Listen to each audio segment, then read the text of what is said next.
A deputada provincial responsable da área de Benestar Social, Ángela Franco, e o deputado de Promoción Económica, José Luis García, desprazáronse ata as instalacións da Asociación Acreva no polígono da Auga Levada, en Noia, para facerlle entrega á entidade do novo vehículo.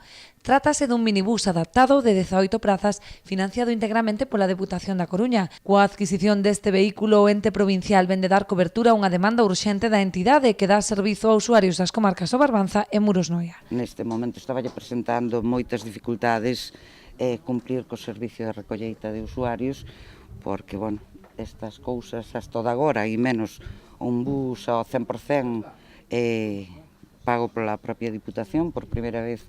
É un plan tamén que sacalle calquer gravamen do vehículo ás entidades. Bueno, o seguro xa é cousa do señor Presidente, xa o ten, por certo, e por a nosa banda como Diputación, nada máis que, bueno, felicitar a Acreva.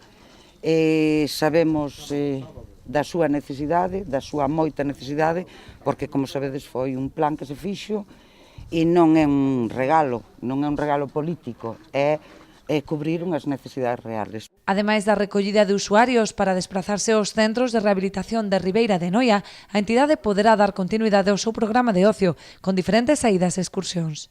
Traballamos nun medio moi rural, moi disperso, e a nosa intención é chegar a todos lados, porque, bueno, pois é a nosa vocación de traballo, de facer cousas con máximo número de xente. Para eso é imprescindible transportarnos e transportalos a todos. E hai unha segunda parte que todavía é tan importante, que é a faceta de ocio, que sin este tipo de elementos pois prácticamente non podemos facela, pois un día a praia, outro día a facer deporte, outro día a ver un acto, unha exposición ou simplemente a dar un paseo nunha zona distinta ou coñecer outra zona, outra cidade, ou que sexa. Sin este tipo de instrumentos pois sería totalmente imposible. Este minibús forma parte dos 11 vehículos adaptados destinados pola Deputación a entidades sociais sen ánimo de lucro a través dunha liña de axudas de concorrencia competitiva.